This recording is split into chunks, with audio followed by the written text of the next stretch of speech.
They thought it was eternal, the quiet harvesting. Not of bodies, no, that would be too obvious, but of spirit, of will, of that fragile, flickering thing inside people that whispers, maybe I can be more. For years, they fed on silence, on fear dressed up as obedience, on dreams buried so deep, even their owners forgot where they left them. Smiles were worn like masks, and nobody questioned who was pulling the strings behind them, because it was easier that way. Wasn't it easier to kneel than to stand, easier to follow than to think, easier to slowly disappear than to risk being seen? And then something went wrong. You showed up not louder than the rest, not stronger, not chosen, just unwilling to break, unwilling to let them carve pieces out of your soul and call it normal. And that's the funny thing about systems built on quiet suffering. They don't collapse when everyone fights back. They collapses when just one person refuses to be harvested. They never refuses to be harvested. They never needed change. That's the illusion. People imagine control as something loud, something violent, something you can point at and say, there it is. But this was quieter, cleaner. It slipped in without permission and made itself at home inside people's thoughts. It didn't take bodies. It took something far more valuable.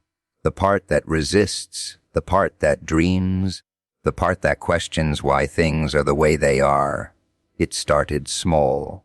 A doubt here, a fear there, a voice that didn't belong to you, but sounded just familiar enough that you trusted it. Stay in line. Don't speak too much. Don't stand out. And people listened, not because they were weak, but because it felt safe. Safety is a powerful drug.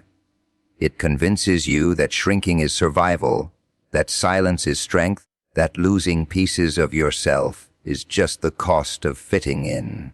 And so the harvesting began not in fields, not with tools you can see, but in classrooms where curiosity was quietly replaced with compliance, in workplaces where passion was traded for permission, in homes where dreams were laughed at until they sounded ridiculous even to the dreamer.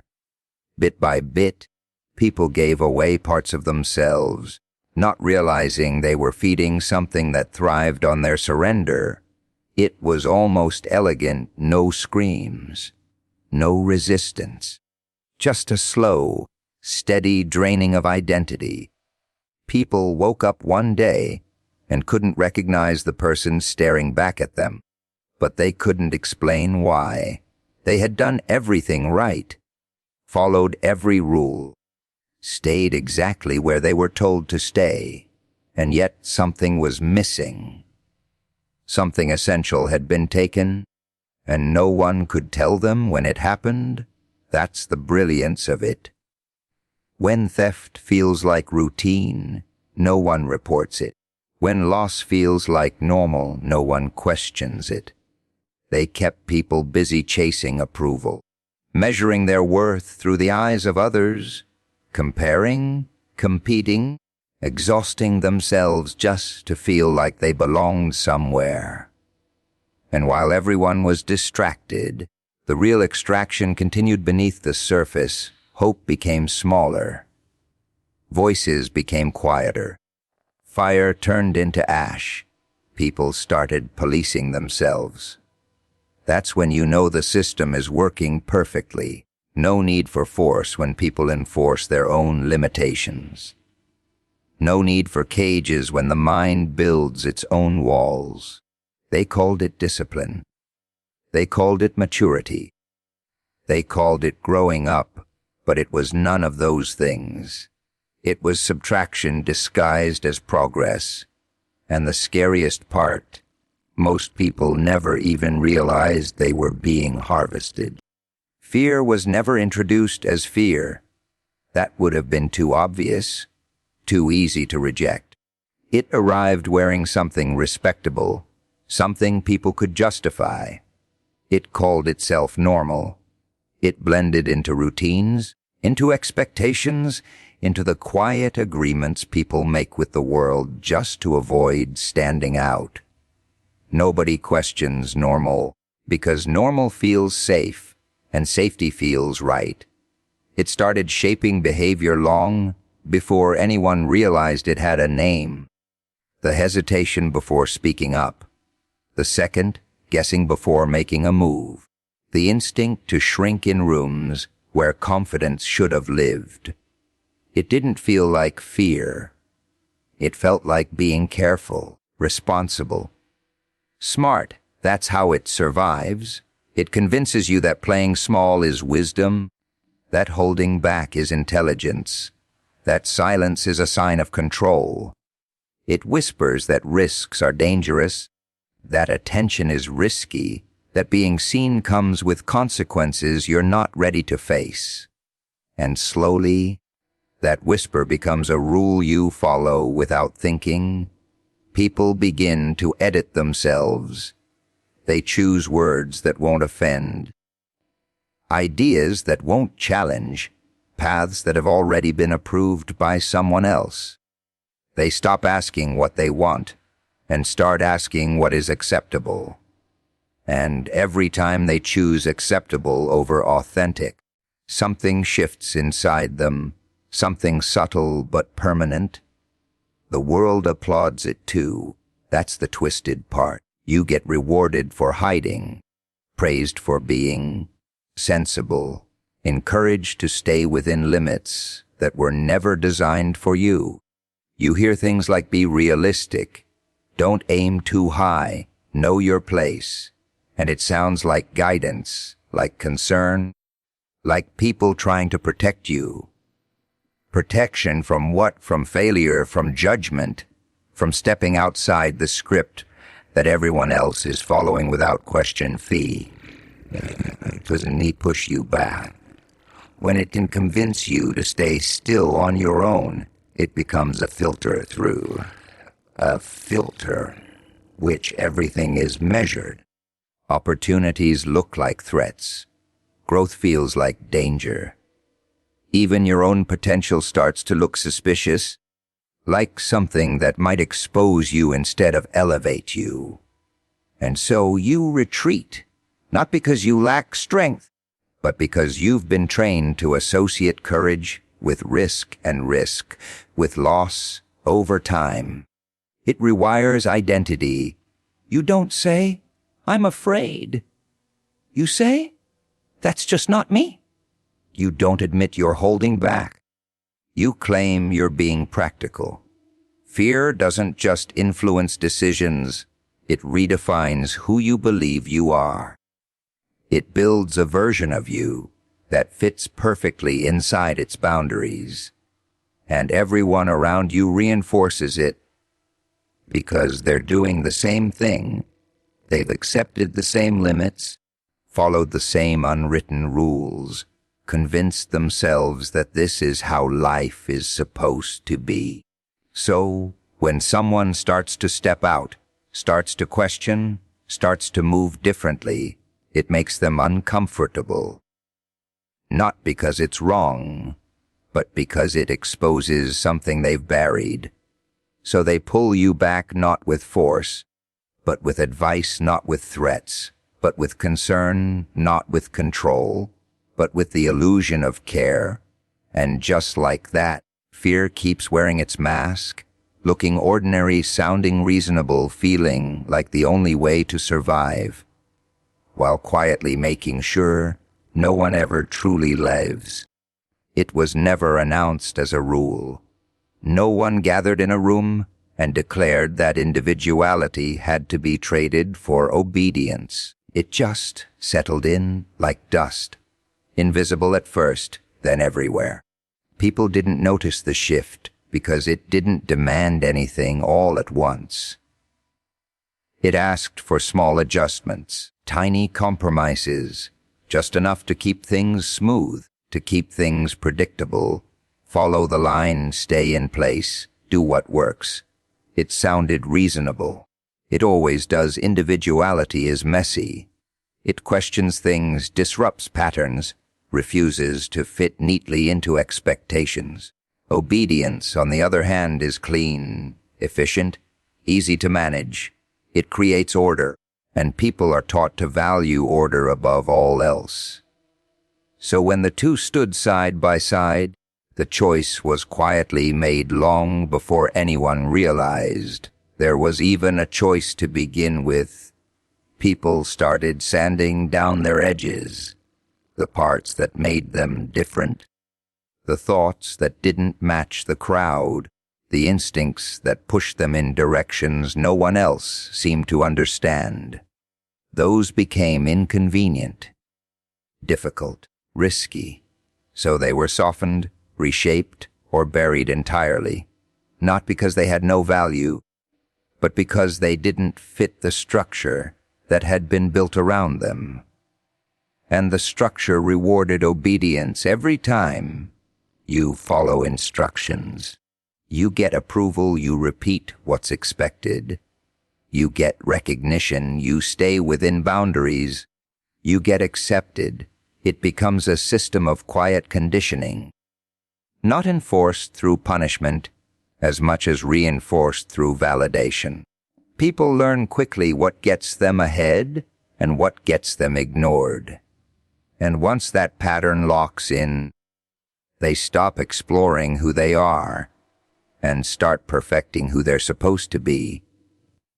That's where the trade happens, not loudly, not dramatically, but consistently, and instead of stand out every time a unique idea is held back, because it might sound strange every time a person adds their own voice just to echo someone else's. Something is exchanging originality for approval, authenticity for security, freedom for belonging, and the strength part is people. Talent to take quietness, to take belonging, also number one force, fun, discipline. They call it professionalism. They call it maturity. They wear their obedience like a badge, proof that they understand how the world works. And maybe they do. Maybe they understand it so well that they stop trying to change it altogether. That's when individuality begins to look like rebellion, not because it's wrong, but because it refuses to comply. A person who thinks differently becomes a problem. A person who speaks differently becomes a risk. A person who acts differently becomes unpredictable. And unpredictability is the one thing obedience cannot tolerate. So the system tightens, not with force, but with expectation. Stay consistent, stay agreeable, stay within the lines. People begin to monitor themselves before anyone else has to. They catch their own thoughts, filter their own words, adjust their own behavior. It becomes automatic, a reflex. They don't even realize they're doing it anymore. And slowly, the idea of being fully yourself starts to feel uncomfortable, unfamiliar, unsafe, unnecessary, because everything around you is designed to reward sameness and discourage difference. So obedience rises, quietly taking the place of individuality, not by destroying it outright, but by convincing people they never needed it in the first place. Refusal doesn't arrive with noise. It doesn't announce itself, doesn't ask for attention, doesn't need approval. It begins in a place so small most people overlook it. A single thought that doesn't fall in line. A quiet, no where there used to be automatic agreement. It doesn't look like strength at first. It looks like hesitation, like uncertainty, like something out of place. Because obedience had become instinct, say, yes, go along, don't question. And then something interrupts that pattern, not loudly, not dramatically, just enough to create friction where there used to be flow. A moment where the script no longer fits, where the words feel to sit in your mouth, where the role you've been playing starts to feel like a costume you can't keep wearing. That's where refusal takes its first breath. It's uncomfortable. It pulls you out of rhythm, makes you aware of things you were never supposed to notice. The expectations, the invisible boundaries, the quiet pressure to remain exactly who you've been shaped to be. Refusal doesn't erase those things. It exposes them, and once you see them, you can't unsee them. That's the problem. Because awareness doesn't let you go back to sleep. You start catching the moments where you would have agreed with a token. You notice the times you shrink, just feel the weight every compromise you once ignored. And suddenly, saying yes becomes heavier than saying no. But refusal isn't easy. It comes with consequences the system never had to enforce before, because most people never reach this point. The moment you stop cooperating, even in small ways, the world around you shifts. People notice. Not always directly, not always openly, but the energy changes. You're harder to predict, harder to manage, harder to fit into the spaces that once held you perfectly. And that makes people uncomfortable, not because you're wrong, but because you're different. They start asking questions, offering advice, reminding you of how things are supposed to be done. It sounds reasonable. It sounds helpful. But underneath it, there's something else. A quiet attempt to pull you back into alignment. To restore the version of you they understand, because refusal breaks patterns. It disrupts expectations. It challenges routines. It introduces uncertainty into systems that depend on consistency. And systems don't like uncertainty. So they push back, not with force. Not with force. But with pressure, not with threats.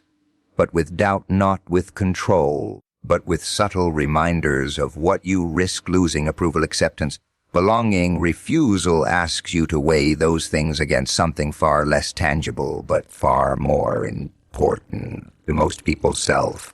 And that's where most people stop, because it's easier to return into what's familiar than to keep walking into something unknown. But for those who don't turn back,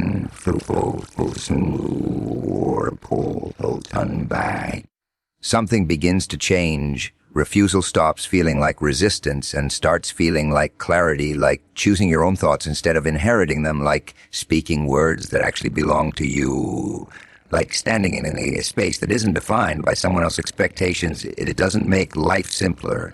It makes simpler. It makes it real. And once that shift happens, once shift happens, obedience no longer feels natural. It feels forced, like something you outgrew but were never meant to leave. And refusal just keeps growing louder without making a sound. Control was never meant to be noticed. That was its strength. It moved beneath everything, shaping outcomes without revealing its presence. People believed they were making choices, believed they were moving freely, believed they were deciding their own direction. And maybe they were, just within limits they never saw. Because real control doesn't stop you. It guides you. It builds invisible walls and lets you walk inside them, convincing you the space is endless, while quietly determining how far you'll ever go. It doesn't silence you. It teaches you what not to say.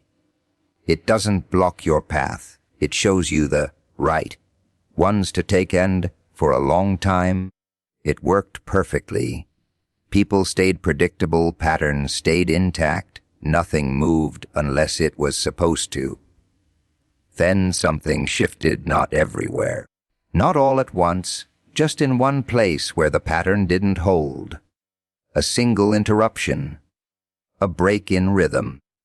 The kind of disruption that doesn't look like much from the outside, but changes everything underneath, because control depends on consistency. It needs repetition.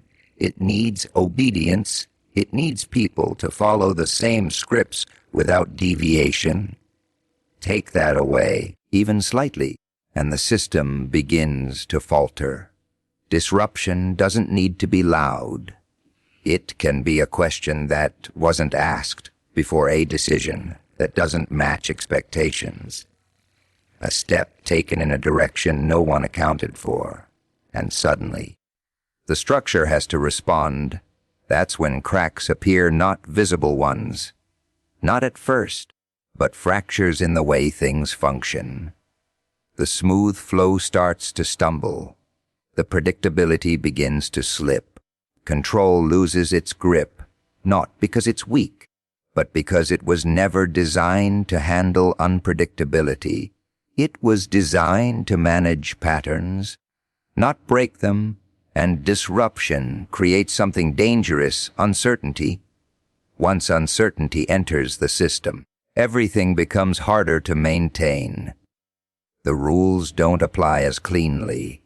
The outcomes aren't as guaranteed. The responses have to change, adapt, react instead of dictate. That's where control starts to lose its advantage. Because reacting means it's no longer in charge. It starts watching more closely, tightening its influence, trying to correct the shift. But the more it reacts, the more it reveals itself. The invisible becomes noticeable. The guidance starts to feel like pressure. The structure begins to feel like a cage, and once people feel that, something inside them changes. They start questioning, why does this path feel forced? Why does this choice feel limited? Why does this system feel so dependent on me staying exactly where I am? Disruption spreads like that, not through force, but through awareness. One person steps outside the pattern, and suddenly others see that it's possible, that the lines aren't fixed, that the structure isn't as solid as it pretends to be, and every new deviation adds pressure to a system that depends on uniformity. Control doesn't collapse instantly. It resists, it adjusts. It tries to re-establish order, but it's no longer operating in silence. That changes everything, because once disruption begins, control can no longer rely on invisibility. It has to defend itself, and in doing so, it starts to lose the very thing that made it powerful in the first place. They always feared numbers, movements, crowds rising all at once, loud enough to shake foundations. That's what they prepared for. That's what they built defenses against. 1,000 voices, 1,000,000 hands, something big enough to be seen coming from a distance. But they misunderstood something simple. Power doesn't always arrive in numbers. Sometimes it walks in alone, quiet, unnoticed, uninvited, just one person who doesn't follow the pattern the way everyone else does. One person who doesn't respond the way the system expects. One person who looks at the same structure and sees something completely different. At first, it doesn't look like power. It looks like defiance, like misalignment, like someone who just doesn't fit. And that's exactly why it's dangerous. Because the system knows how to absorb groups. It knows how to divide them, redirect them, weaken them until they become manageable again. But 1-1 is harder to predict, harder to contain. There's no collective behavior to study, no shared weakness to exploit, just a single variable that refuses to stabilize. That's where the shift begins, not in the outside world, not immediately, but in perception. When one person stops accepting things as they are, it creates a contrast, a difference that can't be ignored once it's seen. Everyone else is moving in one direction, and then there's that one figure standing still, or worse.